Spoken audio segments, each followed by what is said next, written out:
devant vous aujourd'hui pour honorer un homme exceptionnel, un défenseur des droits humains et de l'environnement, M. Olivier Ndolé.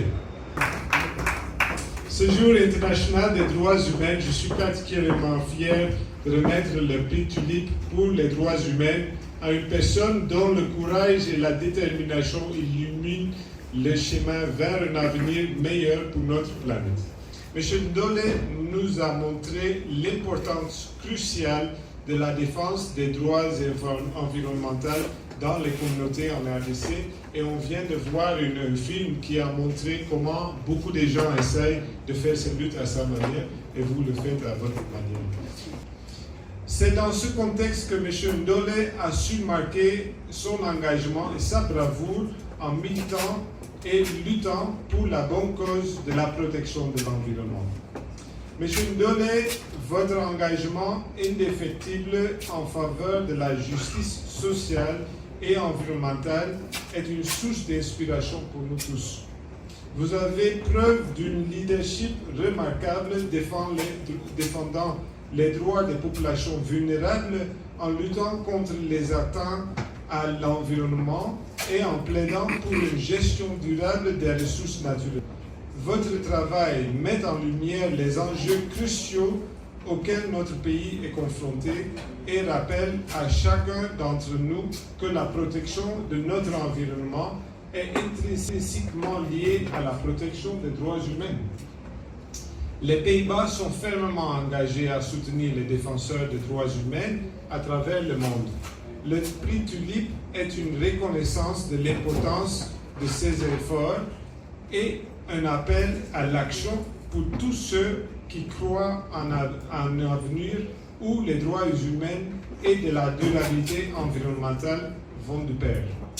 Je vous remercie, M. Ndolé, pour votre courage, votre passion, votre dévouement. Vous êtes un exemple pour nous tous et nous avons besoin de voix comme la vôtre pour continuer à avancer. Vive la coopération entre la RDC et les Pays-Bas, vive les droits humains et vive la justice environnementale. Nous avons un petit prix qui symbolise notre gratitude. On va notre gratitude par rapport à ce que vous avez fait. C'est une tulipe. Une tulipe, une fleur qu'on aime bien au Pays-Bas.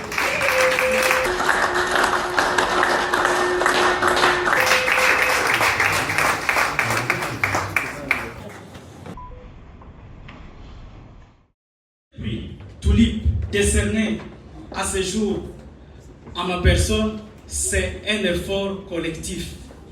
C'est à la suite de vos efforts, c'est à la suite de ces combats que vous menez pour la justice, pour la question climatique, pour les contentieux climatiques, pour les droits des communautés locales en faveur d'une transition énergétique dite juste en République démocratique du Congo, qu'aujourd'hui les Pays-Bas et d'autres partenaires sont en train de reconnaître aujourd'hui les combats des défenseurs des droits de l'environnement et des défenseurs des droits fonciers en République démocratique du Congo.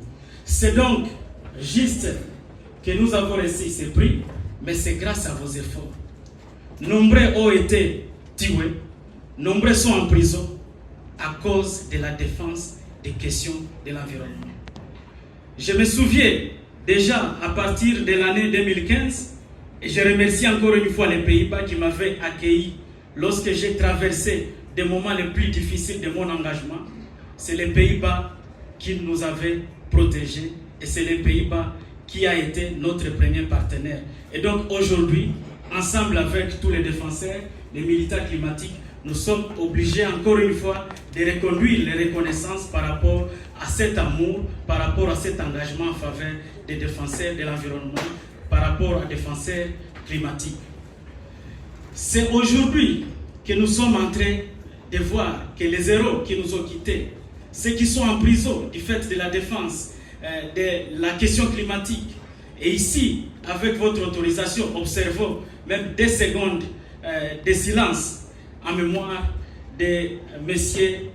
Obedi Karafour qui a été tué du fait d'avoir défendu les droits des communautés locales, les anciens ouvriers des communautés ouvriers de Sissia dans le Rutshuru et 15 agriculteurs qui ont été massacrés à Rutshuru, dans les Jomba. Qu'il vous plaise, avec votre autorisation, qu'on observe des secondes de silence. C'est un sacrifice. C'est donc grâce à tous ceux qui sont aujourd'hui en prison que nous pouvons célébrer ces combats en faveur de l'environnement. C'est grâce à ces efforts qu'aujourd'hui les Pays-Bas nous a décerné ce prix. C'est donc votre prix, c'est notre prix pour une reconnaissance par rapport à tous ces héros qui sont morts. Ce n'est pas seulement moi, ce n'est pas vous, ce sont tous ces paysans qui sont en train de se battre jour et nuit à côté des forêts, à côté des mines, pour dire non à l'injustice climatique. Ce sont ces gens-là avec lesquels les Pays-Bas viennent de reconnaître à travers ma personne. C'est donc aussi le temps de reconnaître les efforts du gouvernement congolais qui améliore tant soit peu malgré les défis la question de la liberté, la question de l'indépendance et la question de protection des défenseurs des droits de l'homme malgré tous les défis. C'est ici aussi le temps de saluer tous ces aînés défenseurs des droits de l'homme qui sont en train de mener des actions de plaidoyer, des lobbies, pour que la question de tous ces paysans qui sont en train de se battre bec et ongle pour améliorer les questions environnementales, pour faire de la RDC un pays solution et pour que la question des minerais stratégiques ne puisse pas être le malheur pour les communautés locales. Je pense qu'il est le moment aussi de reconnaître ces efforts-là. Il est donc obligé de reconnaître que votre engagement, des fois, est oublié, des fois est considéré comme inutile, mais c'est un engagement très utile pour toute l'humanité. Parce que grâce à vos efforts, aujourd'hui, nous pouvons célébrer les questions de justice climatique. Et donc, il faut savoir que ce prix marque un engagement pour tous ceux qui sont ici, qui hésitent encore pour s'engager en faveur des questions climatiques. La CDH, à travers ma voix, et particulièrement pour l'engagement en faveur du soutien des efforts de la paix et de la sécurité en République démocratique du Congo, et tous les collaborateurs qui ont concouru à l'avènement de ce prix, et tous les militants défenseurs des droits de l'environnement et des droits de l'homme qui sont dans cette salle, nous reconnaissons et vous êtes reconnaissants par rapport à ces efforts. Mesdames, Mesdemoiselles et Messieurs, à vos titres et qualités respectives, le travail des défenseurs des droits de l'homme en République démocratique du Congo, c'est un travail très délicat. Et ça exige à ce qu'il y ait des réformes juridiques et institutionnelles très sensibles par rapport à cela, et des réformes d'inclusion par rapport à l'intégration de la femme défenseur dans les activités pour plus de justice et pour un combat qui concilie à la fois les droits des communautés locales avec les droits de l'homme, mais également aussi une question de justice climatique. C'est pour cela que nous recommandons, à juste titre, certaines recommandations. Nous voulons, à juste titre, que les Pays-Bas, comme il l'a fait, puissent encore une fois soutenir la révision de la loi pour la protection des défenseurs des droits de l'homme en République démocratique du Congo, pour que ça soit beaucoup plus une loi qui protège que une loi qui prime. Et nous voulons aussi qu'il y ait un plaidoyer par rapport à un engagement, par rapport à un accord ESCASO qui donne beaucoup plus de possibilités en termes d'accès à l'information des terrains publics, la participation, mais aussi la protection des défenseurs environnementaux en Afrique. Nous voulons aussi également que des initiatives en termes d'apprentissage, de collaboration avec les autres pays de l'Amérique latine, tels que nous venons de suivre dans le film, qui aient ces engagements-là pour beaucoup plus de questions productives. Ainsi, tout en soutenant toutes les initiatives en termes de la transition énergétique et aussi en termes de justice distributive, nous vous remercions, vous tous, pour votre présence et pour vos efforts. Et nous remercions encore une fois l'ambassade des Pays-Bas et les autorités provinciales pour avoir accompagné ce processus. Et tous les défenseurs qui sont ici, nous disons encore une fois que ce prix vous appartient, ce n'est pas notre prix. Et comme vous le savez, pour avoir un nom, il faut se donner un nom. Et donc, à travers ce prix, les défenseurs climatiques se donner un nom. Et nous espérons qu'un jour sera jour pour les défenseurs. Je dis et je vous remercie.